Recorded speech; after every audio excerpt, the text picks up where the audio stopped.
Hey everyone, Graham from Loudwire here, and today my guest, the one and only Ville Valo. Man, thank you so much for giving me your time. How are you?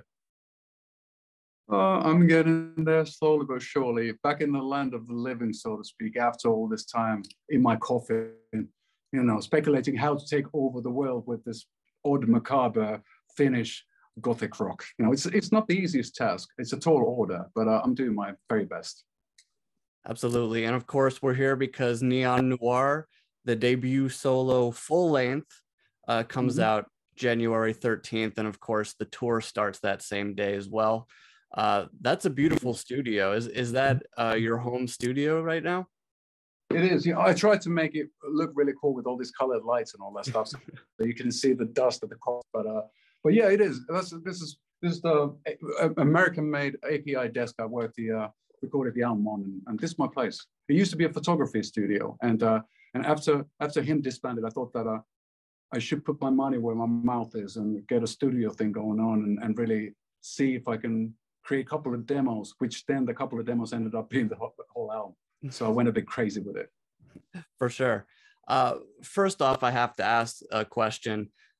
Growing up in Finland, did you grow up loving the Moomins? The Moomins. I know the classic saying. I'm not sure if you can swear on this one, but you can always beat me out. Is that everybody's got an asshole besides a Moomin? So that's the like, traditional wisdom from here, from Finland. But yeah, we all did. We all grew up with Tuve Jansson, the writer of that stuff, and it's still in. I still have in my my blankets and pillows are all covered in Moomin still. It's a part I've never left. I am a big fan of the Moomins myself. I got the books. Oh yeah. Oh wow. Yeah, I actually haven't read them in English. I'm not sure about the translations and all. There's few very special ones. The guy with the hat, he's is Nuuska Muikkunen in Finnish, and he smoked a pipe and stuff. I always felt sort of like kinship with that guy. That sort of like solitary guy, nearly sort of like finding the meaning in life, and but not quite. Always sort of be left alone at the end, and there's it kind of relates to Neon Noir quite well. I felt like that when recording the album during the pandemic here. No, it's just only I was missing the pipe. I don't smoke anymore, so I couldn't pull it off. Right, the little guy with the green hat looks a little bit like Peter Pan. He's a great character, yeah. But yeah, big Yeah, fan of the exactly. Moomins myself, I must say. Uh, Right on. all right. Well, we should get into some music as well. So basically, it's I was at your New York City show, the final one in the city with him. It was a great night. And it's weird to think that was 5 years ago now. So just generally speaking, how has life been since the band went into the twilight? Ooh, it's been I kept working quite a bit. I wasn't sure what to expect when the band was done and dusted. I thought that it might feel like losing a limb, or all of a sudden I would not have inspiration when it comes to music, or that there would be this big change because him was the only thing I knew. Mhm. Taken more than half of my life, and I grew up with that band and made some of the best mistakes of my life with that band. So I was quite surprised that after we played the last show in Helsinki on that same tour, uh, I kind of the main emotion that came through or the feeling was a sense of relief. It felt really good to be able to end on such a high note. The tour went really well. It seemed that the audience really appreciated. It was good communal sort of celebratory vibe, which is quite rare when it is a band falling apart at the Mhm. seams at the same time. So I was happy the way it ended, and I needed to take a little breather. I did a project with a Finnish band called Agents. I sang in Finnish, sort of retro, vintagey, 50s, 60s type of music. We recorded and put an album out and toured it. That took the latter part of 2018, and then I got finished with that in 2019. I think it was September when we played the last show, and Mhm. that's when I started writing what became Runaway from the Sun, and then Salute the Sanguine and Saturnine Saturnalia, that then became the first EP I put out in the springtime 2020. And the reason for the EP was sort of to test the waters, to see if people are still interested in the kind of racket I make, and also to check whether there's labels who might be interested in putting the stuff out. And weirdly enough, the release date happened during the same week all the lockdowns started, at least in my neck of the woods. So it was the weirdest time. Nobody knew if there's any future, if humankind is done for good.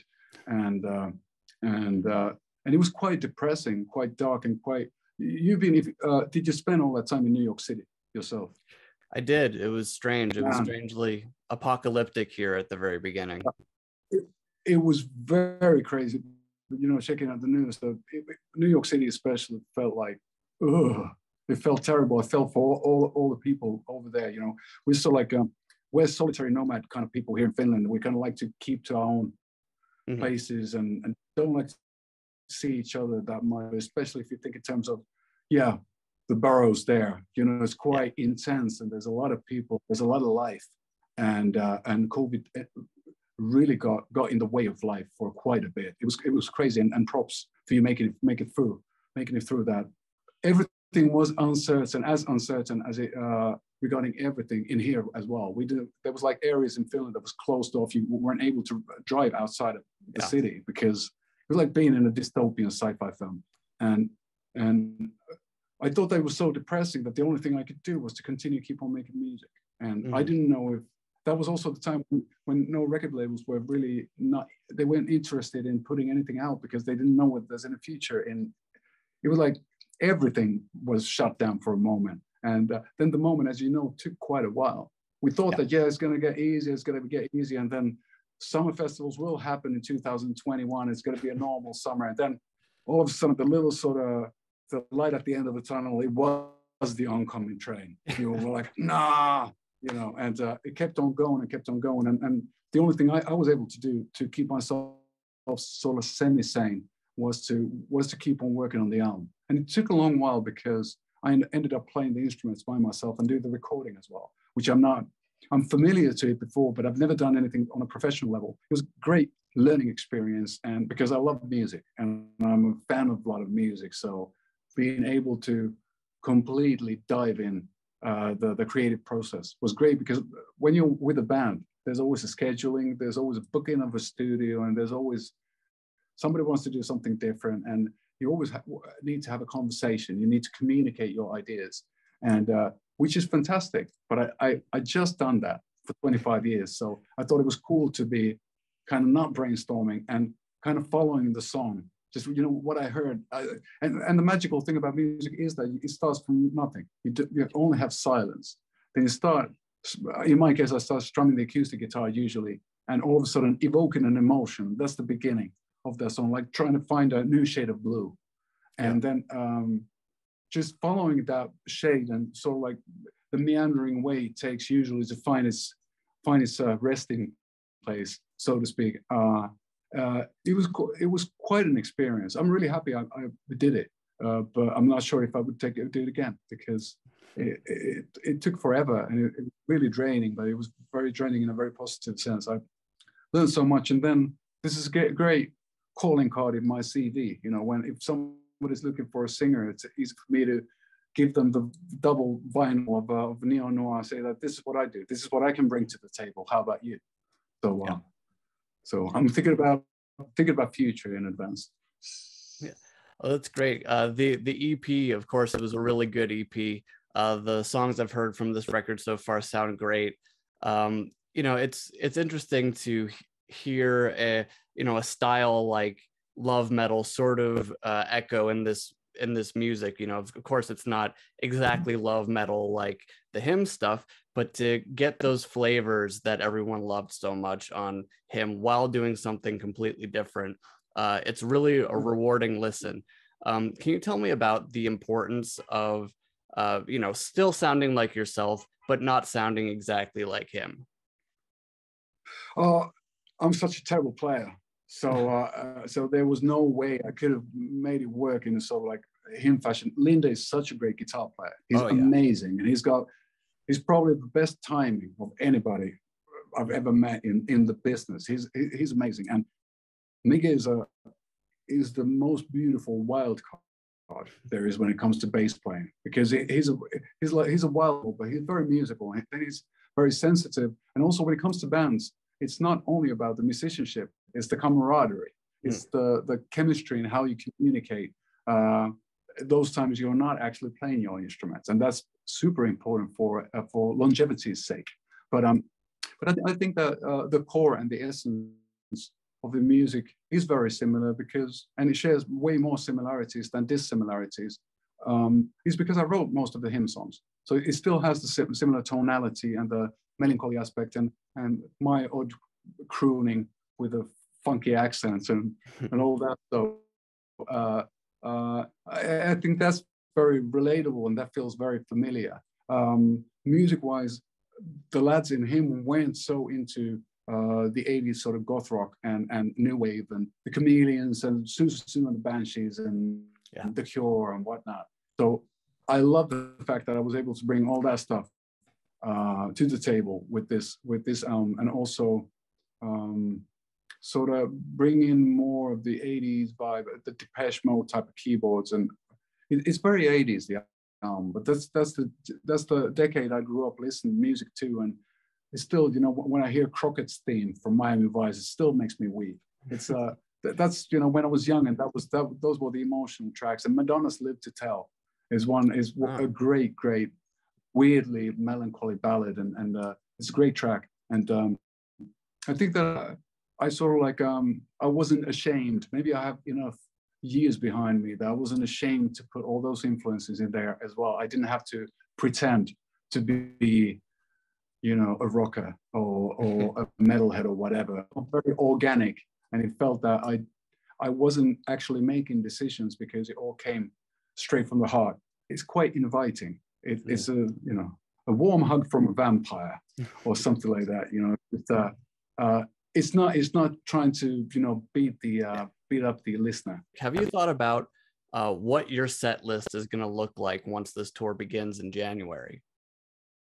We have it about, it's like 95%, 90% of it is done. It's half and half, and it's zigzagging between the new and the old. So I find it really interesting.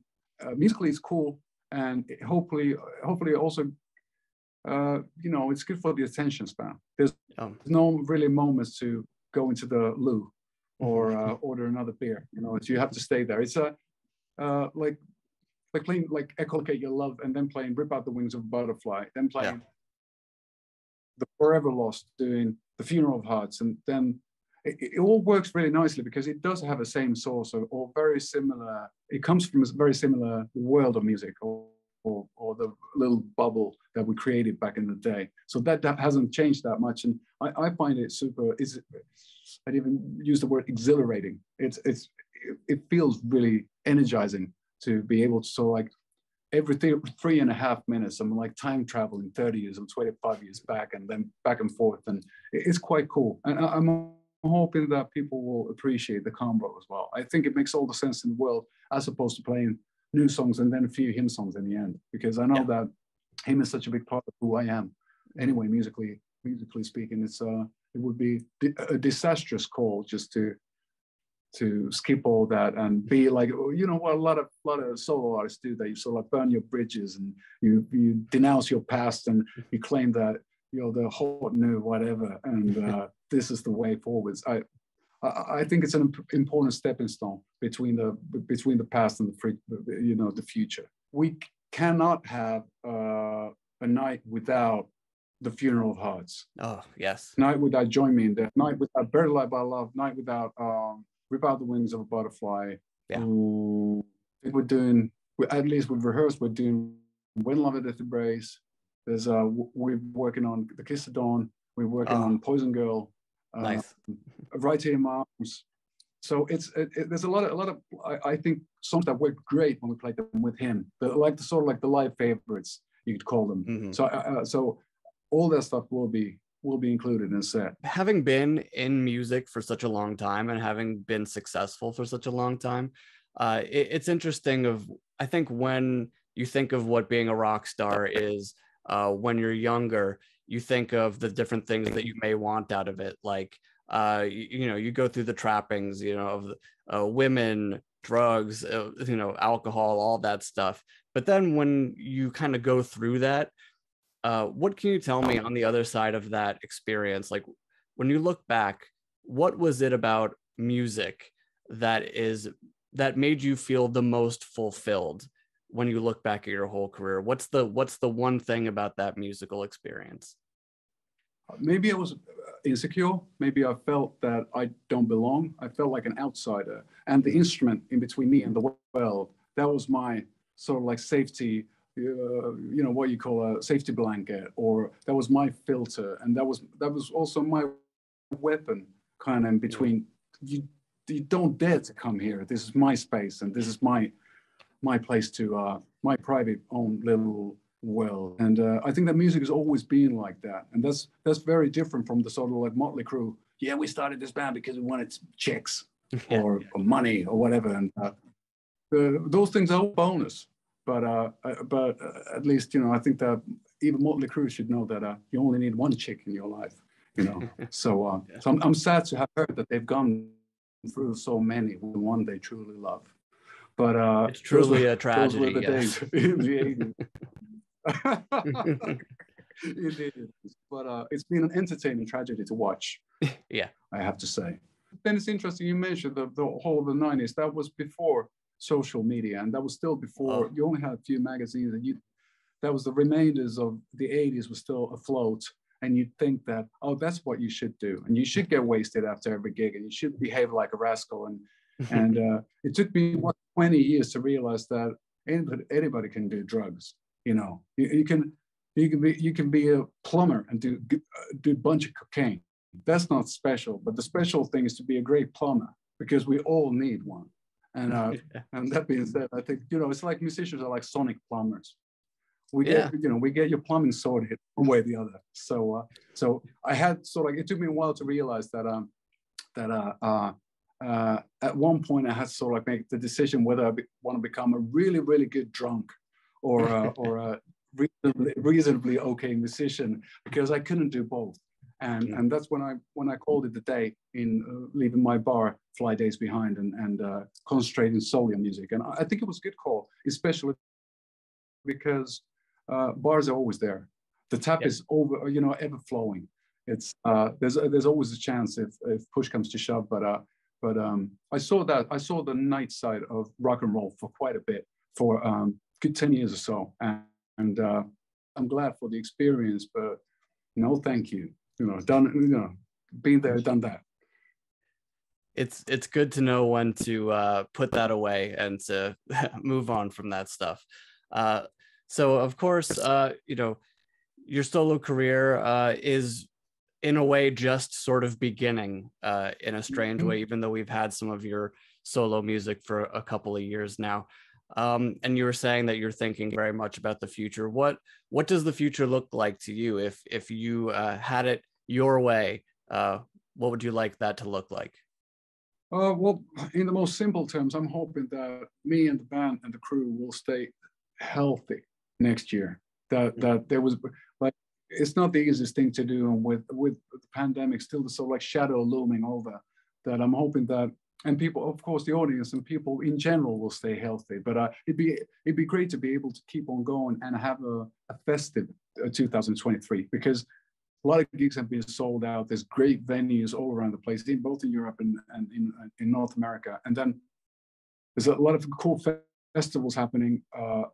And also, we're still trying to figure it out, a way to be able to continue touring later on into 23, but be able to fly over to Canada, to Mexico, South America, to Australia, New Zealand, hopefully Japan as well. Those are all places, in China. Those are all places we visited with him, and it'd be great to sort of revisit those. I've really cool memories, and it's such a cool thing to be able to be a part of this sort of gypsy caravan that can keep on moving, because it's quite special. A day in a city and a day in another, and the way of existing is very. I got so used to it that it's in my blood. I really enjoy it, and I'm hoping that we can keep on continuing. And not turning into this Bob Dylan this never-ending tour thing. Not quite, Yeah. but yeah, or No More Tours by Ozzy that started in '93, I guess. But yeah, I think next year we'll have a lot of adventures, and it's going to be, well, I'm old enough to expect a few lows amongst all the highs as well. But I think it's all a matter of perspective, and I'm glad to be back, and I'm glad that there's still people interested in what I do, and that's quite special in this day and age. Absolutely. Well, Ville, thank you so much for your time today. It's so much appreciated. And everybody, make sure you grab Neon Noir January 13th and get those tickets for the tour. Starts in January as well. And Ville, Yeah. I hope you have a very Merry Christmas. I will think of you when I'm opening my Moomin Advent calendar through the month of December. And I was just about to say that something cool about the Moomins, whatever. Keep the Moomin flag flying high, brother. It's we have to actually sit down. I didn't know that about you. We have to sit down next time around in New York City. We do something at the Irving Plaza. Okay. The dressing room is super tiny, and we'll get some Moomin action going. I promise you that.